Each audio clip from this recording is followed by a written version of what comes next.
শ্বশুর শাশুড়ি ও স্ত্রী কর্তৃক মারধরের ঘটনায় আহত জামাতা বিচারের দাবিতে হন্যে হয়ে ঘুরে বিচার না পেয়ে শরণাপন্ন সংবাদ মাধ্যমের। ন্যাক্কারজনক ঘটনাটি ঘটে পানিসাগর মহকুমার অন্তর্গত দামছড়া থানাধীন রাহুমচড়া সুন্দিবাসা এলাকার ৪ নং ওয়ার্ডে। ঘটনার বিবরণে জানা যায় যে নিজ সন্তানদের শাসন করাকে কেন্দ্র করে স্বামী স্ত্রীর মধ্যে প্রথমে বাগবিতণ্ডা ও পরবর্তীতে রক্তক্ষয়ী ঘটনায় গুরুতর আহত হয় স্বামী।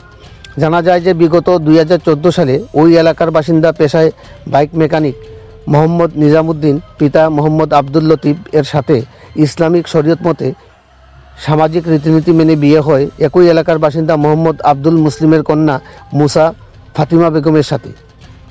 জামাতা নিজাম জানায় বিয়ের পর থেকেই ওর স্ত্রী ফাতিমা নাকি নিজামের মা বাবাকে সহ্য করতে পারত না। সে নাকি ওদের সাথে একই পরিবারে থেকে কাজকর্ম করে খাওয়াতে অসম্মতি প্রকাশ করে। এই নিয়ে বিয়ের পর থেকে কারণে অকারণে তাদের পরিবারে ঝগড়া বিবাদ সহ অশান্তি লেগেই থাকতো।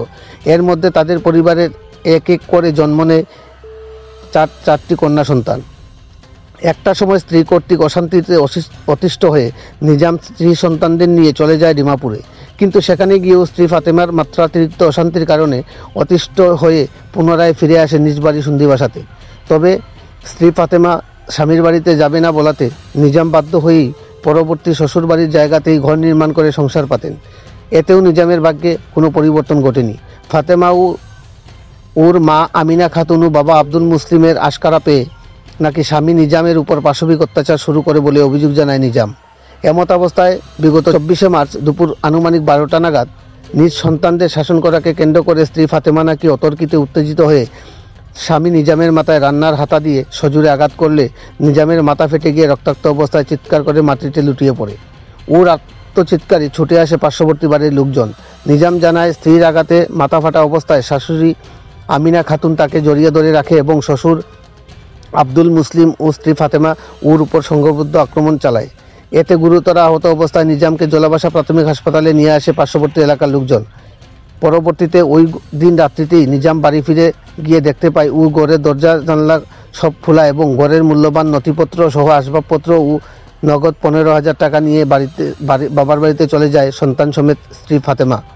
পরদিন এই নিয়ে নির্যাতিত জামাতা শ্বশুর নিজাম শ্বশুর ও শাশুড়ি স্ত্রী ফাতেমার বিরুদ্ধে দামছড়া থানায় লিখিত মামলা রুজু করলেও দামছড়া থানার এসআই কানাইলাল দাস নাকি মামলা নথিভুক্ত রিসিভ কপি দেয়নি। পরবর্তীতে এদিন বিকেলে দামছড়া থানার এসআই কানাইলাল দাস নাকি নাজিমকে ফোন মারফত খবর নিয়ে দামছড়া থানাতে নিয়ে গিয়ে বিষয়টি সামাজিকভাবে মিটমাট করার পরামর্শ প্রদান করেন। আইনের রক্ষক হয়ে নির্যাতিত নিজামকে বিষয়টি মিটমাট করার পরামর্শ প্রদানে দামছড়া থানার এসআই কানাইলাল দাসের ভূমিকা নিয়ে রীতিমতো গুঞ্জন চলছে গোটা পানিসাগর মহকুমা জুড়ে। নিজাম জানায় দামছড়া থানার পুলিশের পাশাপাশি ওর এক নিকটাত্মীয় নাকি ওকে 26শে মার্চ সন্ধ্যা পর্যন্ত সময়সীমা নির্ধারণ করে দিয়ে বিষয়টি মিটমাট করে নিতে চাপ সৃষ্টি সহ প্রাণনাশের হুমকি দিয়ে চলেছেন। এমত অবস্থায় প্রাণ সংশয়ের নিরাপত্তাজনিত বিষয় নিয়ে দামছড়া থানার পুলিশের ভূমিকায় অতিষ্ঠ হয়ে স্থানীয় সংবাদ মাধ্যমের শরণাপন্ন হয়ে সবিস্তারে সবকিছু তুলে ধরেন নির্যাতিত জামাতা নিজাম। নির্যাতিত ব্যক্তির ন্যায্য বিচারের দাবিতে দামছড়া থানার স্বজনপোষণ ভূমিকায় মামলা গ্রহণ না করে মামলার মীমাংসার মধ্যস্থতায় বিরূপ প্রতিক্রিয়া দেখা দেয় গোটা পানিসাগর মহকুমা জুড়ে। পানিসাগর প্রতিনিধি রিপোর্ট, শ্যামলী ত্রিপুরা। কি নাম আপনার? আমার নাম নিজামুদ্দিন। কোন জায়গাতে বাড়ি? বাড়ি সুন্দিবাসা 4 নম্বর ওয়ার্ড। তো আজকে যে আমি আপনার পানিসাগরে শরণাপন্ন হয়েছেন সংবাদ মাধ্যমের, কি নিয়ে, কারণটা কি? এটা আমার ওই ঘরের বউ শাশু শাশুড়ি আমার একটু মারধর করছে, এটার বিষয় নিয়ে আসছিলাম। আমি আজকে বিগত 11-12 বছর আগে আমার সমাজ মাধ্যমে বিয়া হয়েছে।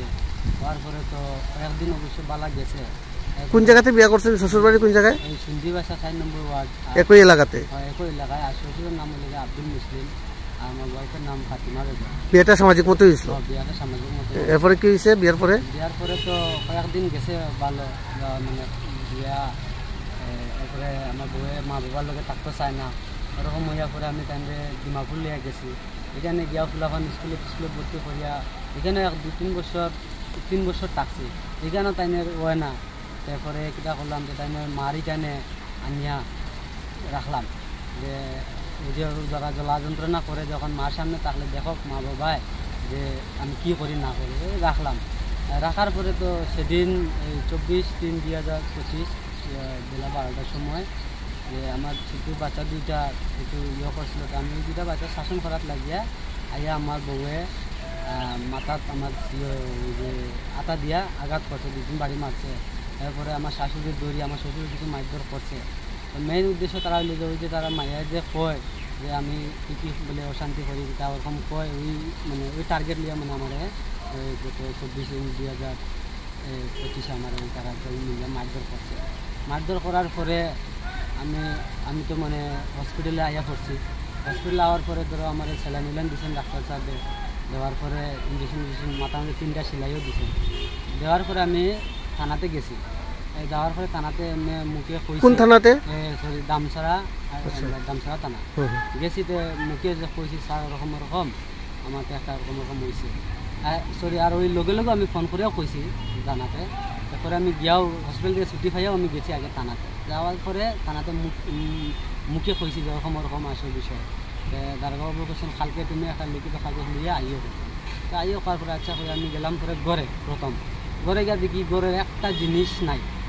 মানে টাকা পয়সা আমার 15,000 টাকা আছিল ব্যাগে, আমি একটা কাজের টাকা পাইছিলাম, ওইটা রাখছিলাম, ওইটাও নাই। চাউলের বস্তা মানে সম্পূর্ণ জিনিস জাতি কিচ্ছু নাই, বউ নাই, বাচ্চাও নাই। দরজা কি খোলা না লাগানো আসলো? দরজা খোলা, কিচ্ছু নাই। সব মানে আশেপাশে মানুষে কইছে যে আমার শাশুড়ি বউ শালি এরা সব মিলিয়া জিনিস বইয়া তারা আমার শ্বশুরি করে নিচে গিয়া।